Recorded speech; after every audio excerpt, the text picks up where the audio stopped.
Electoral Integrity Project 6th Virtual Conference, Day 2.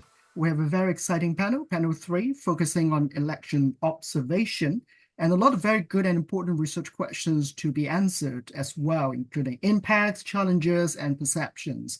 We have a very strong panel. I'm very happy and looking forward to all the presentations. And of course, thanks to the organizers and Claudia for acting as the discussant towards the end of the panel as well. I'm the chair. I'm Kenneth Chan. I'm based in Hong Kong, but at the moment I am in Poland. Pretty cool and cold today, actually. It's a bit rainy as well.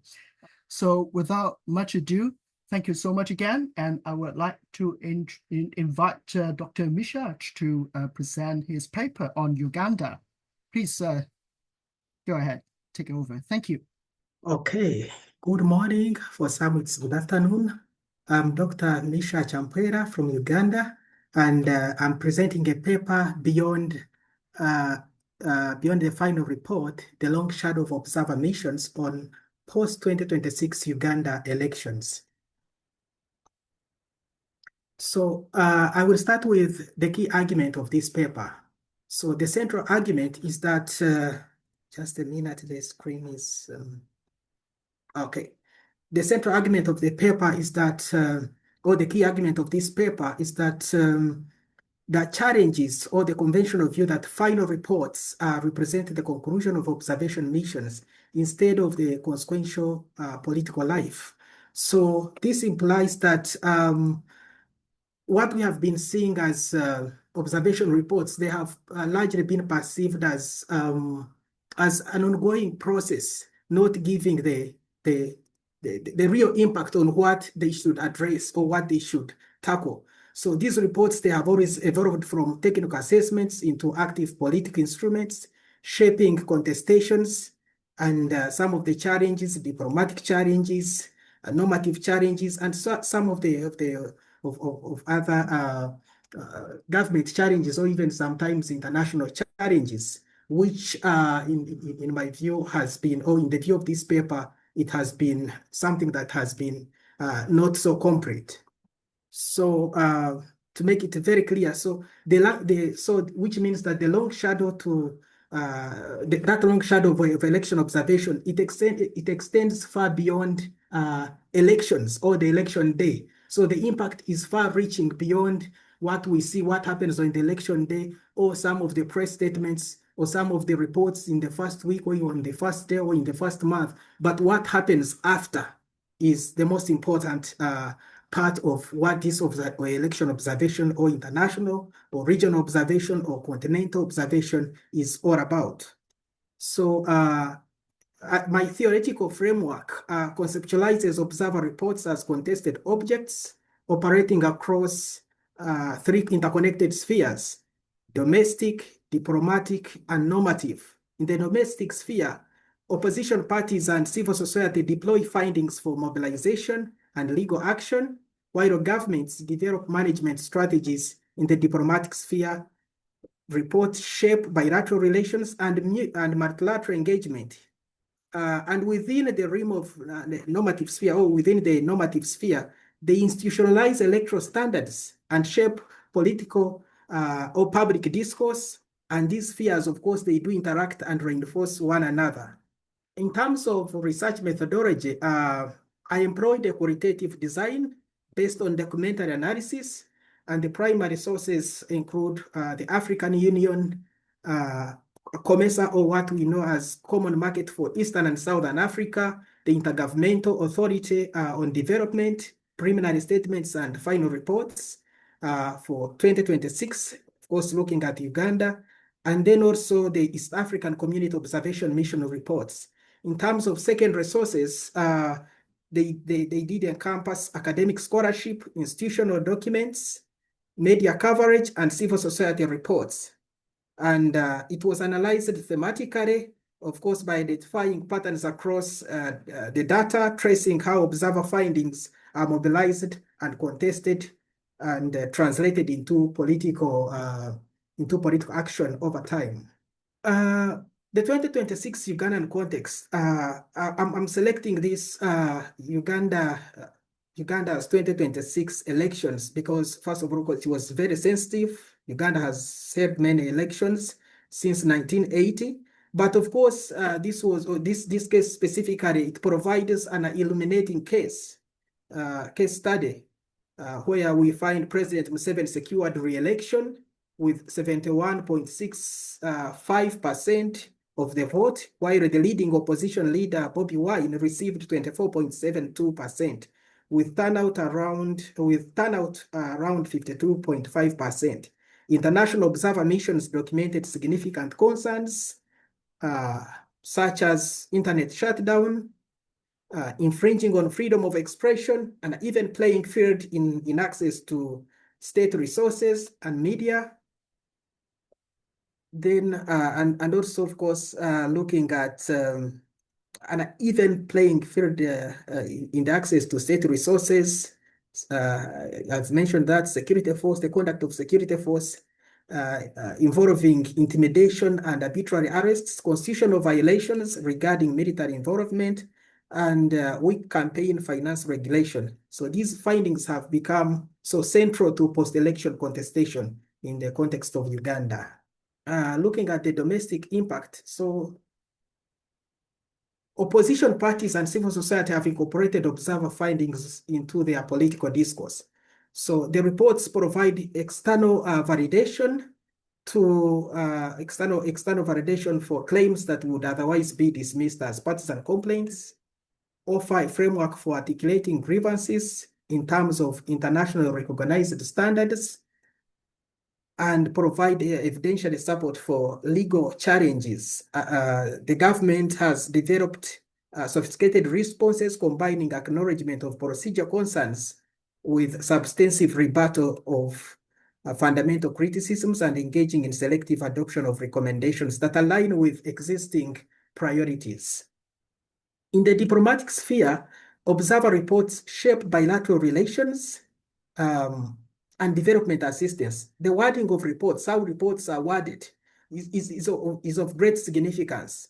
The nuanced assessments allow diplomatic actors to engage flexibly in the context of a developing country in Uganda. I mean, the case of Uganda. So these reports, the way they are framed, is very important. I mean, in relating to how diplomatic actors engage with a country like Uganda. So the gap between the African Union's institutional endorsement of electoral outcome and the critical findings of its own observers illustrates tensions inherent in the observation framework. In the normative realm, or normative reports do contribute to institutionalizing electoral standards and shaping public discourse, though their influence is constrained by selective implementation and political entrenchment. The key implications or challenges or recommendation, or what do the findings reveal? They reveal significant challenges. The divergence between technical observation findings and political endorsements undermines observer credibility.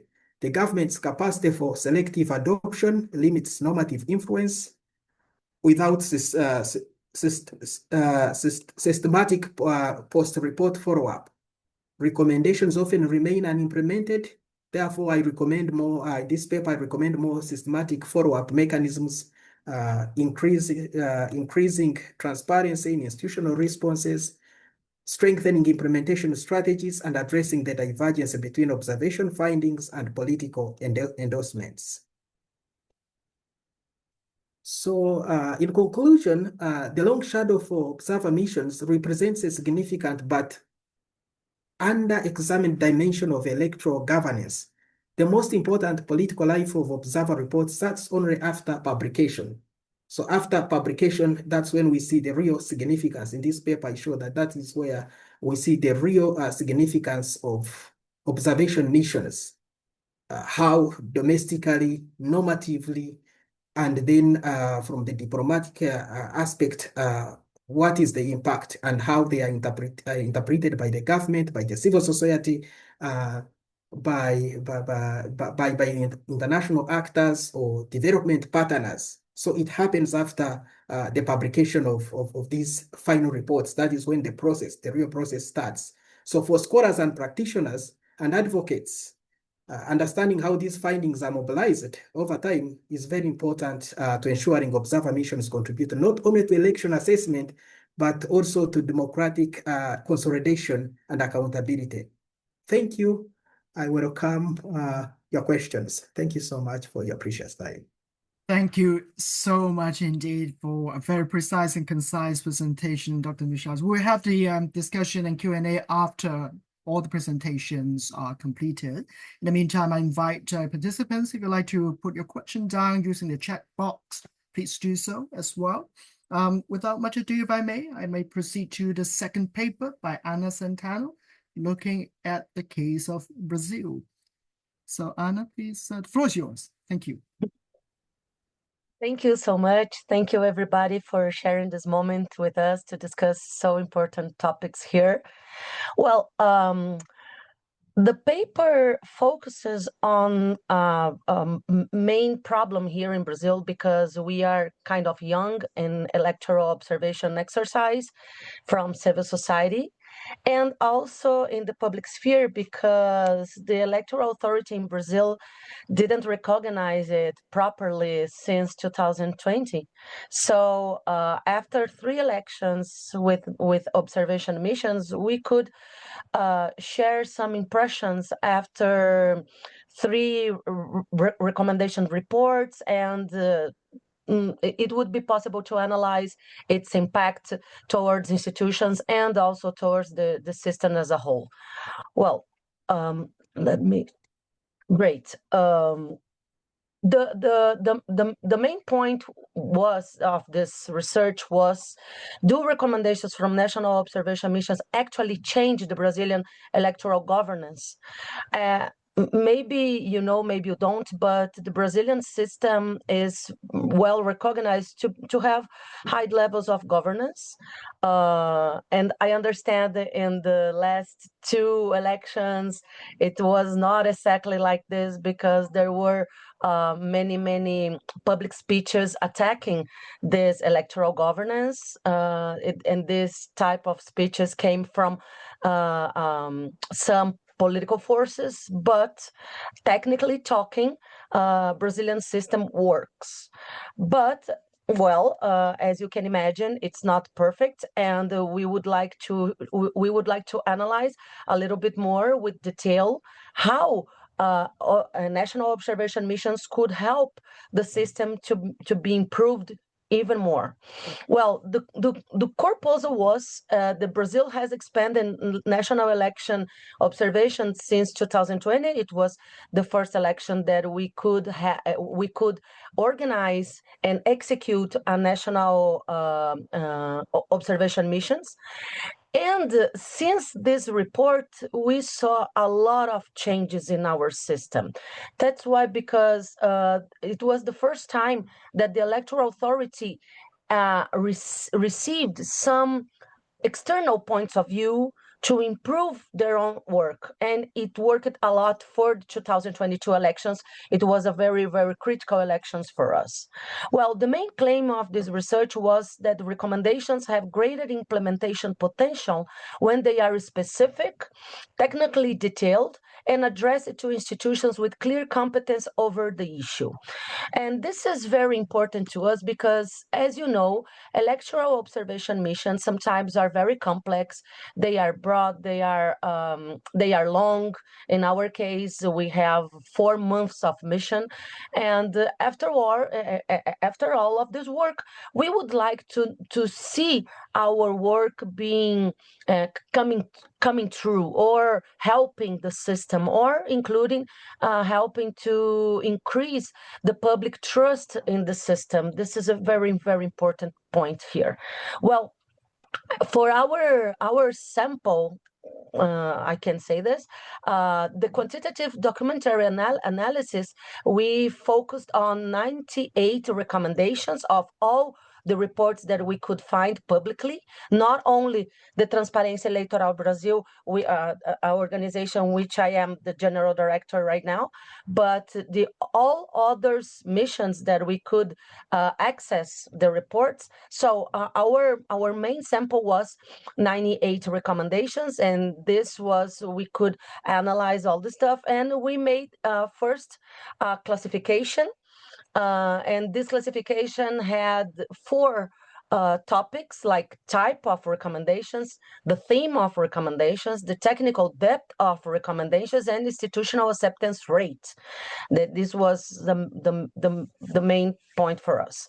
Well, the comparative logic we also try to bring in this research. So across missions, if in the Transparência Eleitoral mission we found some issues and the others missions could find the same topics or not, or other topics that we judged that was not that important for us, and across electoral circles.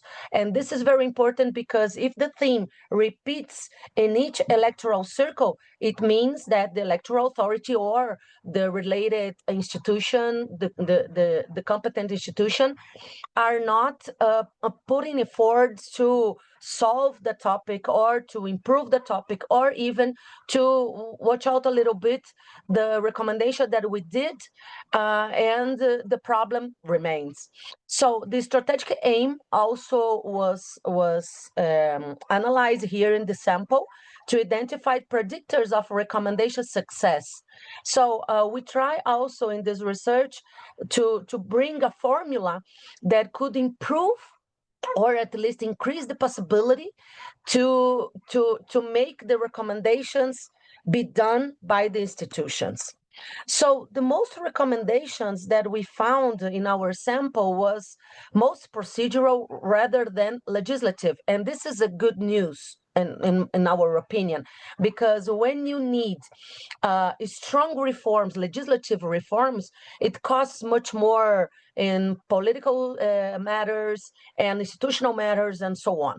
But as they are mostly procedural, as you can see in this screen, maybe the path is easier to go to improve or to solve the topic that we could identify. So we have the electoral organizations too, 27%, electoral legislation, 14%, and electoral litigation, 8%. Electoral litigation here, it's a different topic towards Brazil because our electoral system is very, very, very full of rules, if you know what I mean. We have electoral code, we have at least 4 other laws related to electoral systems, and so the part of the judicial branch, the electoral judicial branch, is very strong here in Brazil, and we have technical lawyers, we have technical teams who works in the electoral campaigns just for it, consultants and so on. So it's highly professional what we are talking about here, and that's why electoral litigation comes in our analysis here. Well, the same problems return across electoral circles, and this is some of topics that we saw repeating in each elections since 2020. So affirmative policies, and here we are talking about women in politics, indigenous in politics, and so on. So all affirmative clauses, affirmative policies to bring this diversity into Brazilian politics. And we have a lot of rules about this, like financing for women campaigns and so on. Another topic is campaign financing. So money sometimes is always a problem. Gender parity in poll workers, so we try to make it balanced, but still women prevails. So they are a majority here. The ballot box preparation ceremony in here, as I don't know if you all know about this, but we have the electronic voting system since 1996. In my case, for instance, I never have voted in paper vote. So we have this electronic voting system, and this obliges us to have a lot of efforts to make everything perfect. And also the candidacy registration, it's a very important issue for us, because as we have the electronic voting system, the registration of candidates should be earlier, but it doesn't happen every time. So it's a problem for us.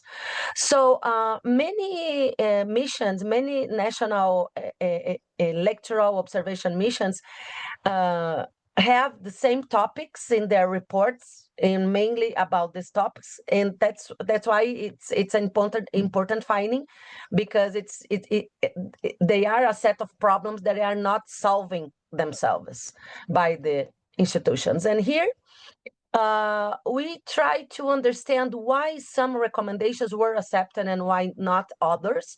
And we found that as the recommendations have much more detail than other ones, it makes easier the path for institutions to study it, to analyze it, and maybe in the end to accept it. So 33% of our recommendations were full of details, and then we saw they were accepted afterwards.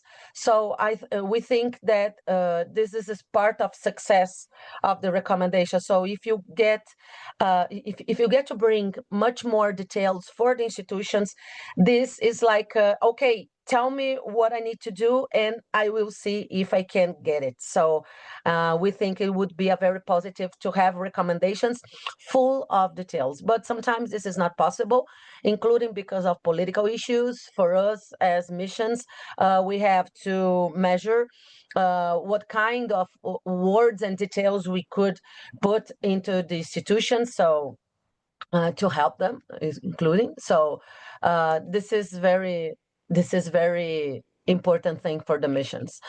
Well, we couldn't find a pattern of acceptance, of a clear pattern of acceptance of recommendations, but this is very institutional thing, because our recommendations and the other missions which were directly exclusively to the electoral authority, they were much more accepted than others. And these other recommendations focused on the of the Legislative Congress, for instance, they were not accepted at all. And we believe that they even were noticed by the other institutions. So the National Congress has a lot of resistance to get to know these recommendations, and even to accept this type of recommendations. And here we are talking about like electoral reforms and so on, structure laws, structure rules. But the electoral justice for us is more open to these changes, and more open to improve their own work, their own system. So we think it's a very important finding for us. Well, what explains in our research? Trying to interrupt, Anna, 3 more minutes. Thank you. Yes. What explains the recommendation success here for us? Well, first of all, institutional competence, that's what I was talking about.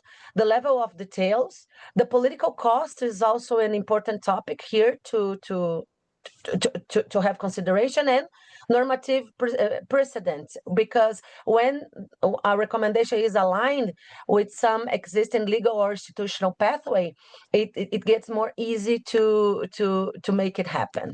So well, our contribution to be finished here. We would like to understand the recommendations not only by diagnosis, but also as a predictive success matrix to be applied to other missions. Because all you know, and in the previous presentation here, it was talked about. So it's important to make visible these recommendations and to apply these recommendations. And here I would like to contribute with this discussion that electoral observation becomes more effective when it comes from diagnosis to strategy. And that's why we are looking into the reports and recommendations after elections, because this is the starting point, not the end of the road. Well, thank you so much. Wonderful. Thank you so much, Anna, for keeping to the time and so clearly presenting Brazilian's case. I think it's fascinating, a lot of information and data for us to continue the discussion later on as well. Now, without much ado, may I now invite Rebecca Wagner, who will be giving a paper, it's a comparative one, looking into 2 regions, including Central Asia and Sub-Saharan Africa. So, Rebecca.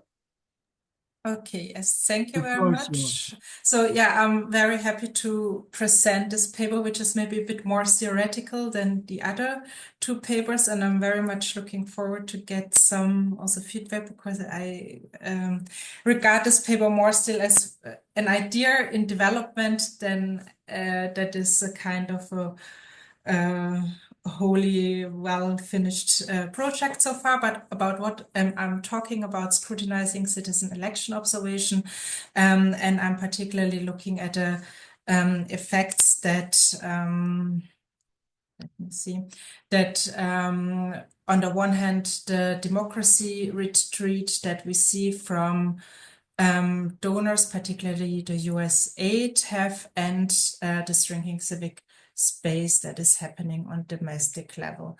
So I myself, I come more from the civic space research area, and this is a phenomena on the recipient side that we see since, let's say, maybe 20 years, in some countries even longer, where you have, through foreign agent legislation, restrictive NGO legislations, also put further barriers on domestic election observation and election observation missions.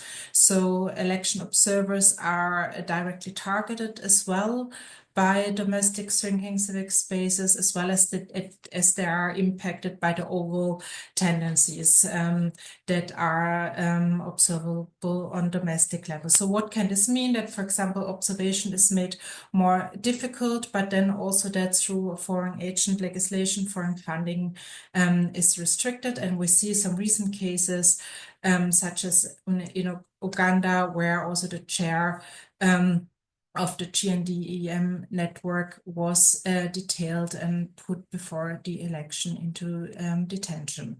On the other hand, like toxic domestic context in the one situation, and then on the one hand, and on the other hand, we have an increasing donor retreat on the other side. So what does it actually mean? That USAID has withdrew in many countries their support infrastructure and system that was important for many civil society organizations and election observers until recently.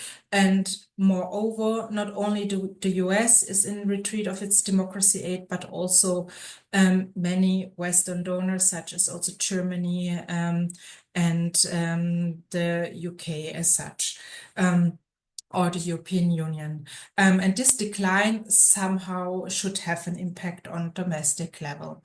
So when we look at the literature and academic literature, we do know, or there is a kind of a debate on the impact of democracy aid on domestic level, where the results are very,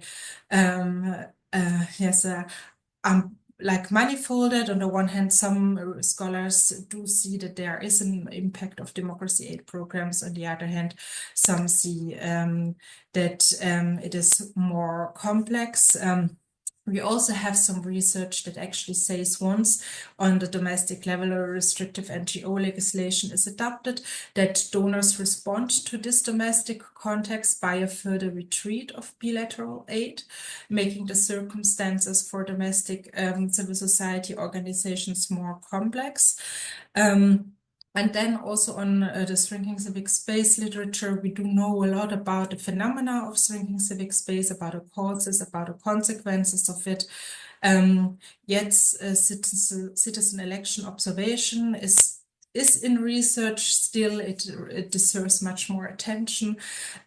Also, how it is embedded within this complex. And then what we still need to know more about, how actually this interaction between the democracy retreat of Western donors impacts domestic democratic actors.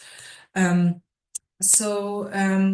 was the thought that I developed on this is that, okay, there should be a kind of a 2x2 impact that should be then as a kind of consequence on the domestic level, depending on the civic space and the openness of the civic space.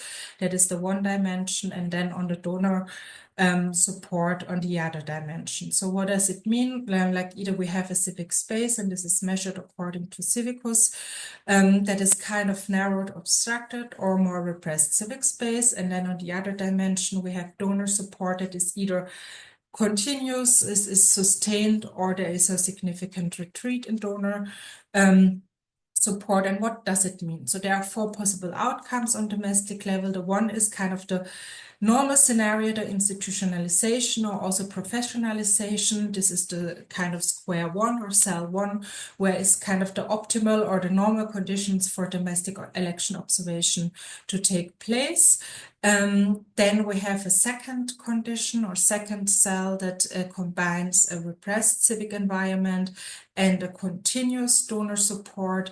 And there it is theorized that, okay, under these conditions, given that the repressions are not too harsh and it's not a closed civic space, you have a contested observation environment, but still domestic observation should be possible and continuously deployed.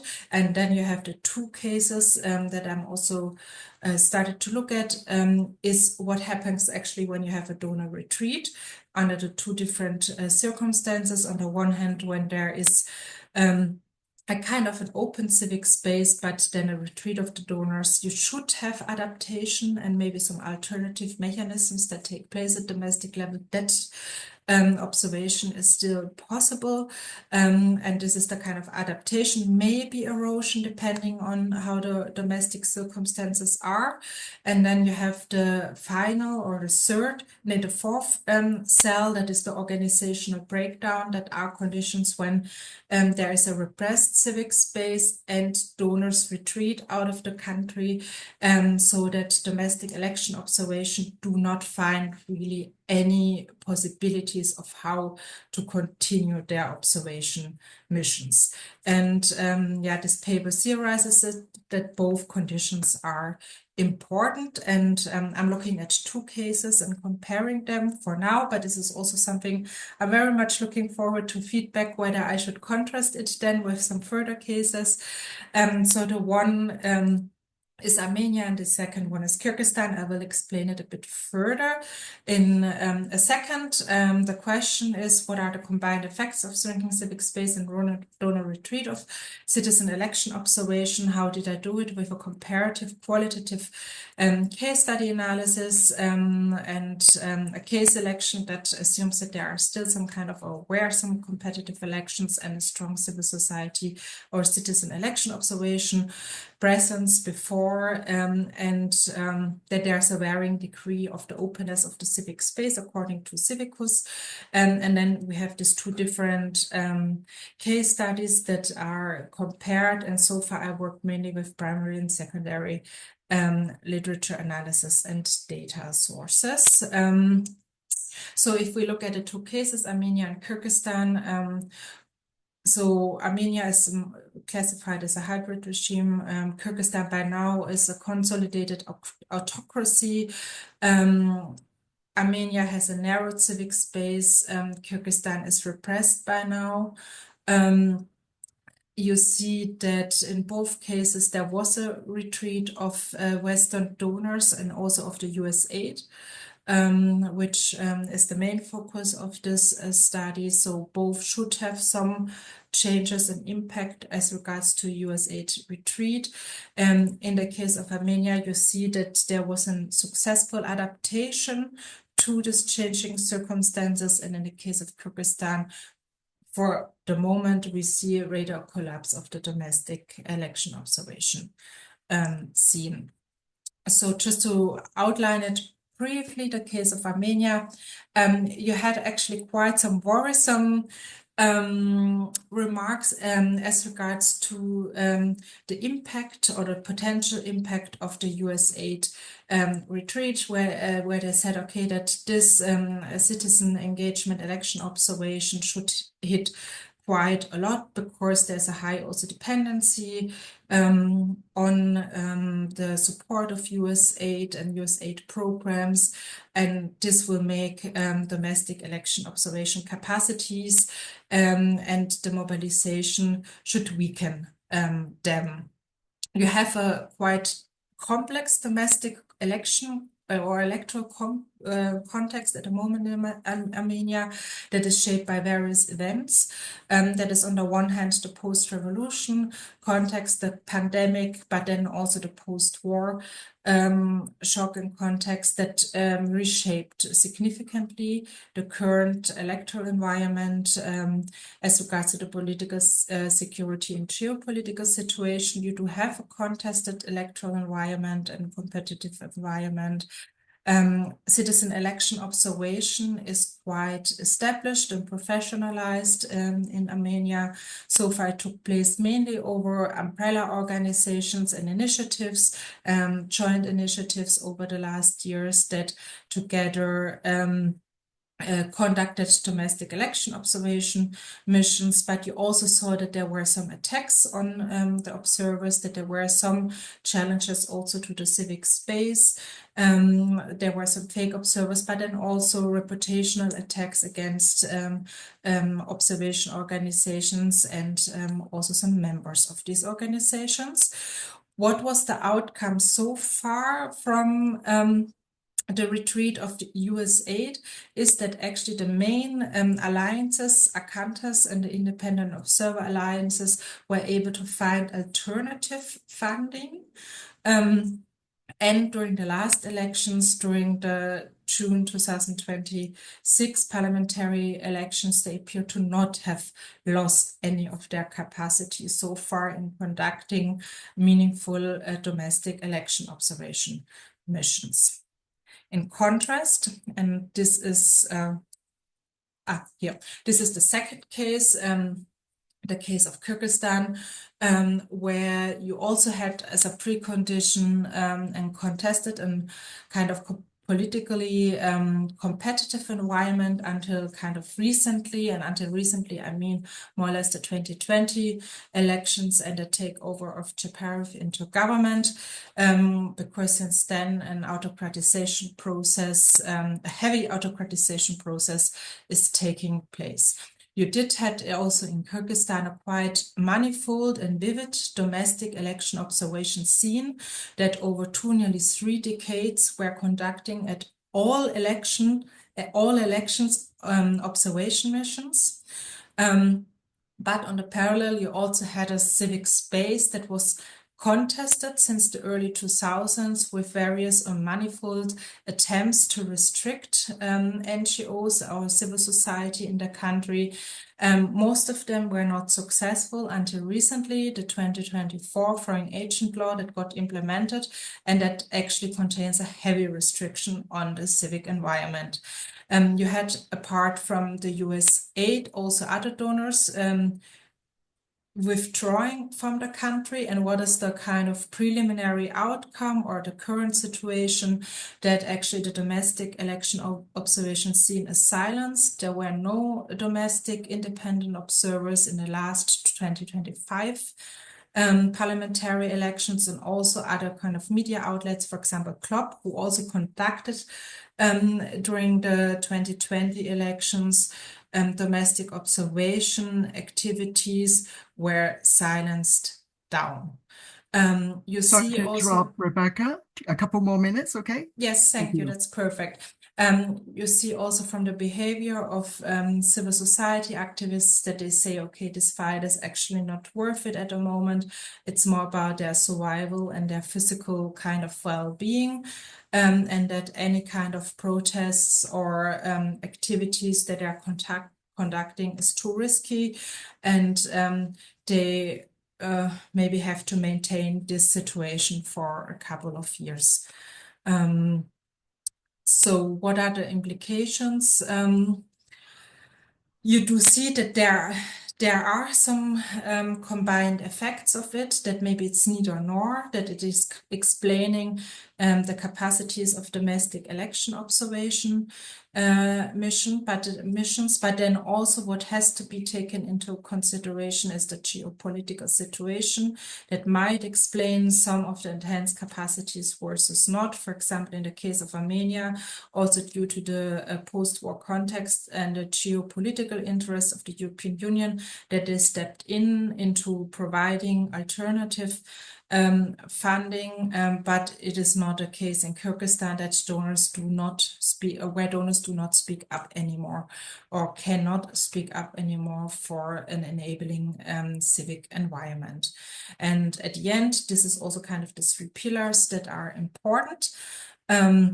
It is the kind of, for the observational or operational capacities is the legal and civic environment, is the international support structures, the funding, but it's also the diplomatic support that the international community can provide.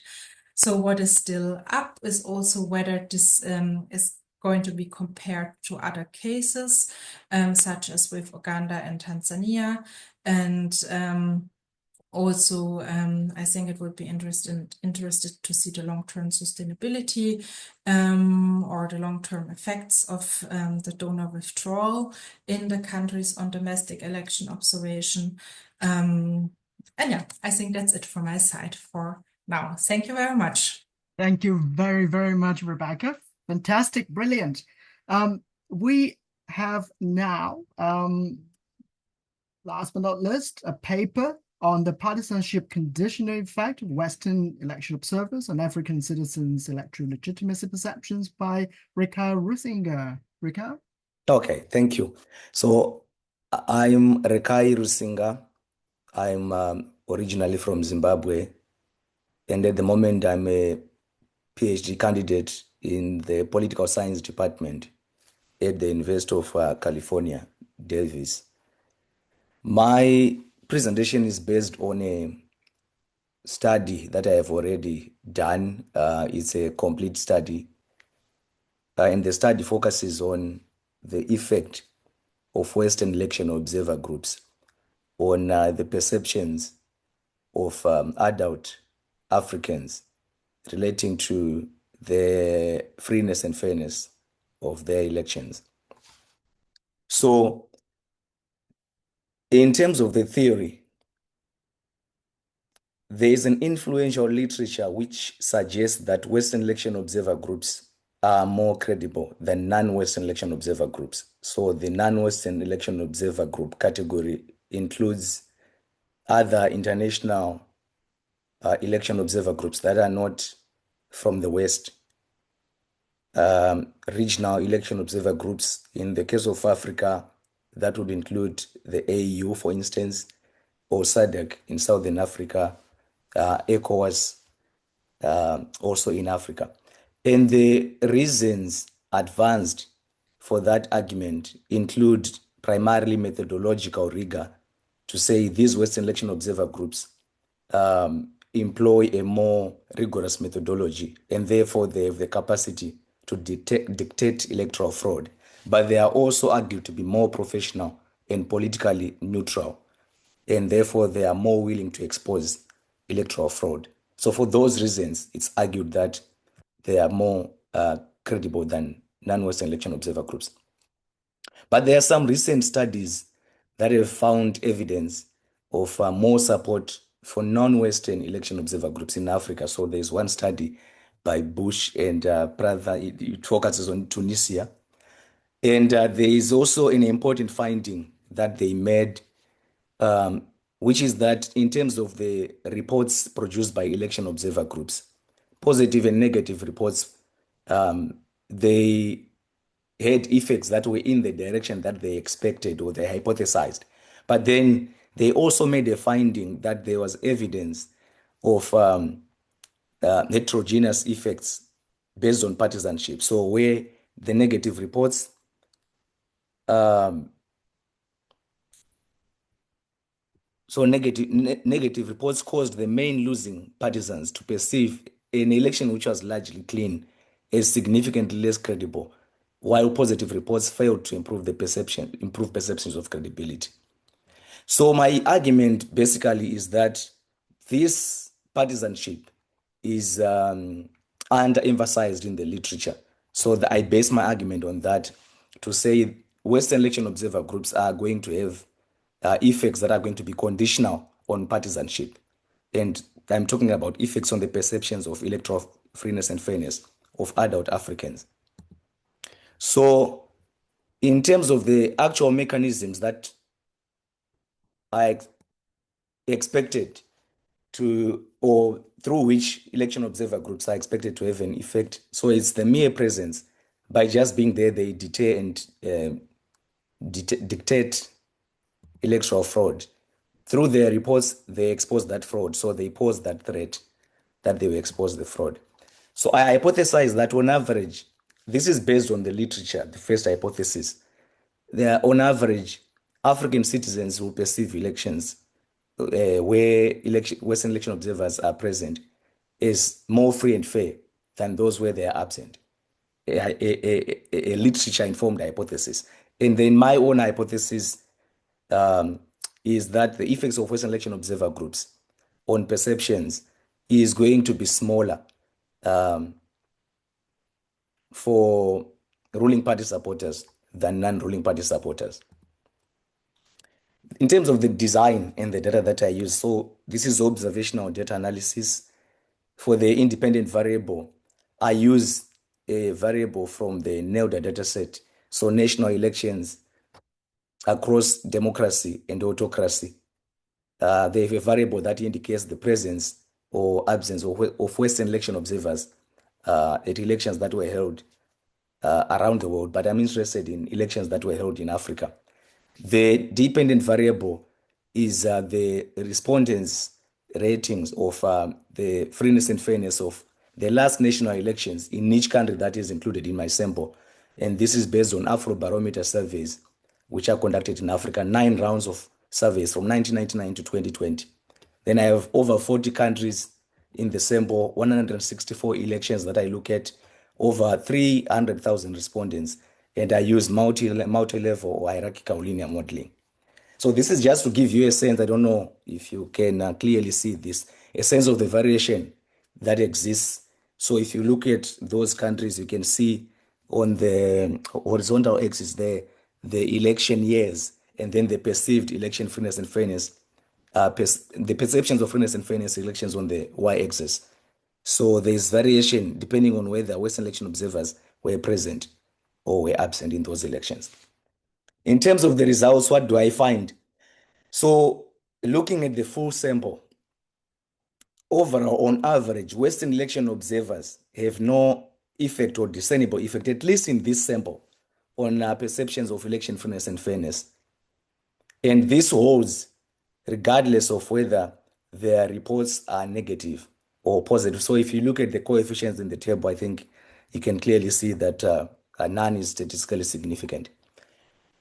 I check to see whether it could be the case that maybe these observers would have an effect on those people who are likely to be more responsive to this treatment, the treatment here being the presence or absence of election or the presence of Western election observers. So I check for this effect in samples of urban respondents, for instance, high political interest individuals, high media exposure, high education.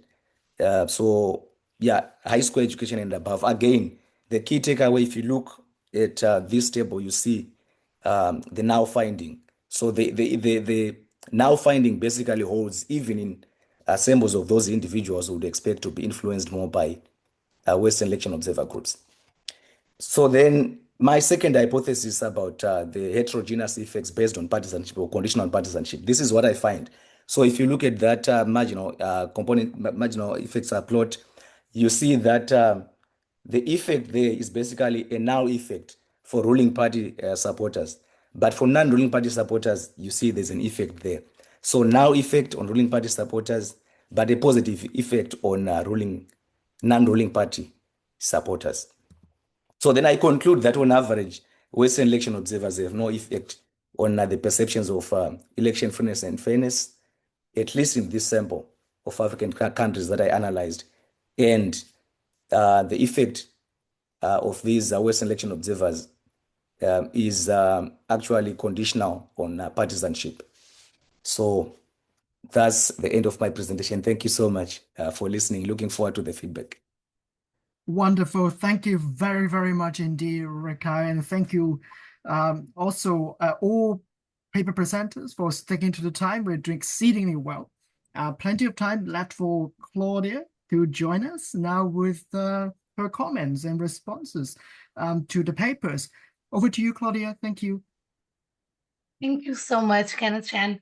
And of course, congratulations to the 4 papers for such fascinating research on electoral observation at this particular moment of democratic erosion and wave of autocratization, and of course, in a moment in which election observation itself is in crisis. So this is a very important panel. So my role as discussant isn't to summarize each paper, but to draw out some connections across the 4 contributions, highlighting what I see as their key contributions to the field, and of course, raise a few questions that I hope will generate discussion, okay? So by way of introduction, I'm Claudia Generoso de Almeida. I have been focused on electoral violence, domestic election observation, especially citizen election observation groups and protests in Portuguese-speaking Africa. So this panel speaks directly to my own work, okay? So as I only have 15 minutes, I will organize my comments around 3 points. First, a general overview of what I see as the paper's main contributions. Second, a common methodological thread running across them. And third, I will close with a few questions, some directed individually, and a big one for the panel, okay? So let's start by a general overview.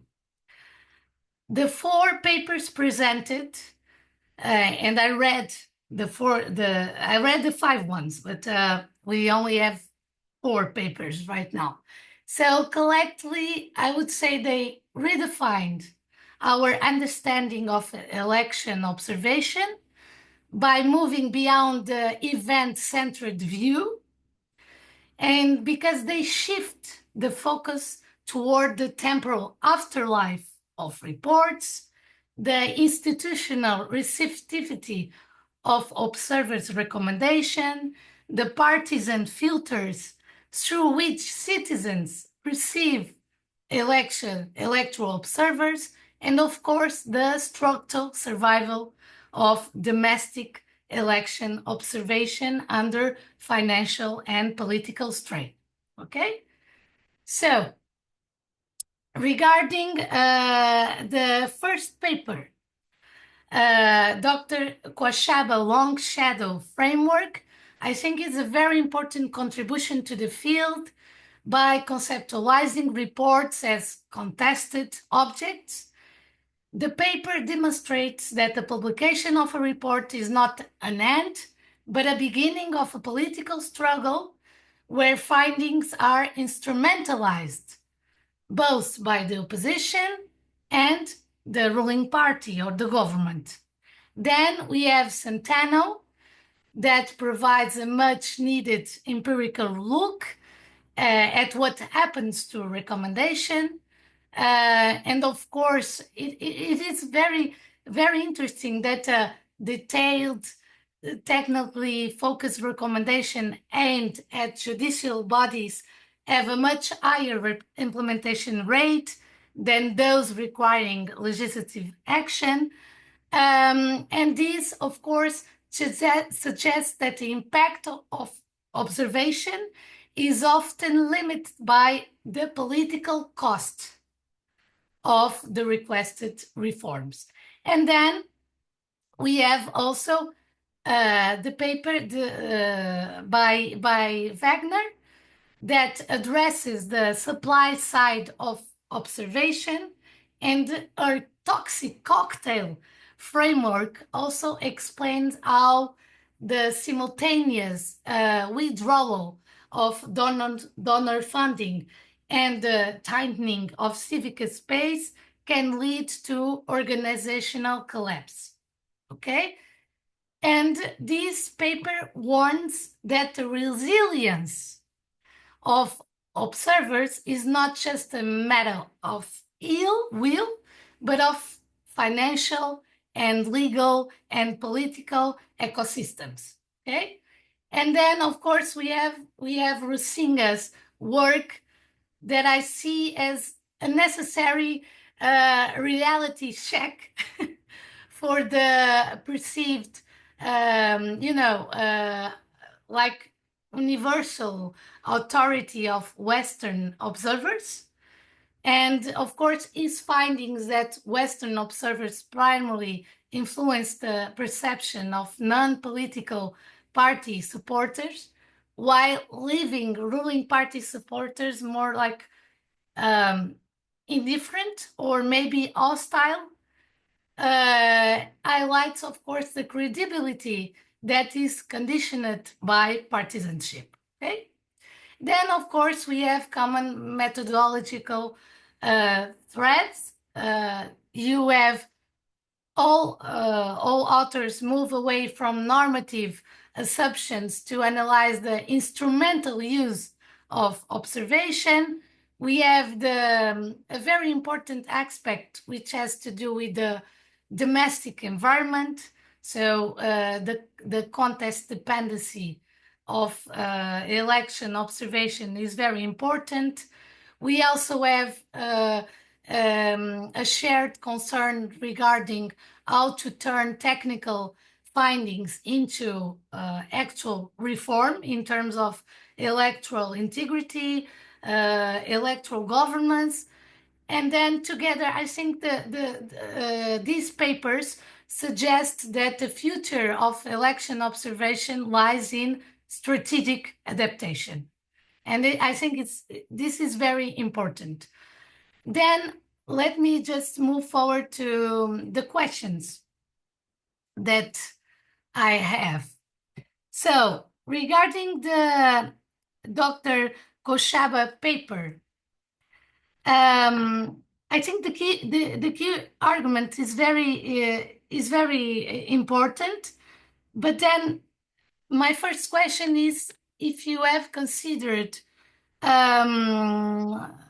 to dialogue with the literature on electoral violence, because the electoral violence research shows that the importance of afterlife reports in terms of the violence that can trigger the observer's verdict about the quality of elections. So I think it's important. And also, I would like to ask you what your results or your findings tell us about what to include and what to exclude in those reports. I was wondering, in order to minimize political instrumentalization, is it that possible? And also, can observers control the afterlife, this long shadow of electoral reports? I was wondering. And then regarding Santano, I was wondering, how did you measure the degree of acceptance of recommendation? And also, do you think that is more acceptance, in case of Brazil, of course, by judicial bodies? What this tell us about judicial activism? I was wondering in this autocratization waves, okay? And of course, how do you explain your findings? What can you tell us more about, in case of Brazil, of course? And then regarding Rebecca Wagner paper, and of course, because I'm fascinated by citizen observers, I have several questions. I have 5 minutes. Okay, I'm okay. So I think your contribution is very important. And so my questions are less about whether the argument is right and more about strengthening your empirical base.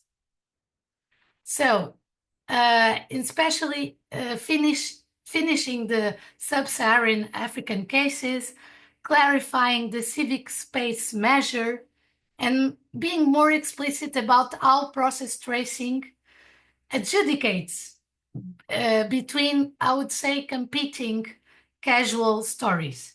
Okay, so since your framework predicts 4 distinct outcomes, but your empirical analysis only substantiates 2 of them, correct? So my question is, how confident can we be in your typology itself? That's because without cases populating cells 1 and 2, doesn't this risk being a most different cases comparison dressed up as a full typological theory? Is my I know that is a work in progress, but I was wondering if you can clarify, or if you have think about it. Okay, and then table 2 in your paper, table 2 defines civic space by civicus categorical typology, isn't it? But then table 3 introduces numeric scores with no source or scale explanation. So my question is, where do these numbers came from, and how do they relate to the categorical measure used itself or elsewhere? And another question is, how many interviews were conducted for each case and with whom? And of course, my last question has to do with the core casual claim that the donor retreat plus repression, in case of the Kyrgyzstan observation, this combination, the outcome is the observation collapse. And if I understood well, your research rests heavily on the fact that both trends happen around the same time, isn't it? So how does the process tracing disentangle their independent causal weight? That's and let me just tell you, I was wondering, this is a final question to you, Rebecca. I was wondering if you have considered looking or focus in this problematic, landscape right now in terms of this citizen observation organization, in terms of resilience, not in terms of the outcome, but in terms of how resilient are these citizens observers in these different in these different scenarios. That's my point of view. And then let me finish by, of course, with Rusinga. I have 1 minute. So, Rusinga, your paper, really, it was quite fascinating, and I was wondering if I understood well, your paper concludes that the effectiveness of election observation in improving legitimacy depends not just on technical methods, but on how partisan groups perceive the motivations of the observers. Really? Isn't it? So, my question is, what influence how partisan groups perceive that motivations? That's my first question. And the second one is, does Western or non-Western observers make difference in terms of partisanship? If you have any insights. And my last question is to all, is the future of election observation adaptation or reinvention? That's my final. And thank you so much, really. It was a pleasure. I learned a lot. So thank you so much. Thank you so much, Claudia. I concur with you that we have all learned a lot reading through those wonderful papers. I would like to close by thanking all paper givers, colleagues, Claudia, Discussant, and of course EIP organizers for this very meaningful, wonderful time we spent together at this panel. And I would like to hand it over back to Holly. Thank you so much, Kenneth, for chairing today, and Claudia for your comments, and all of our presenters. So we'll take about an hour and a half for a break.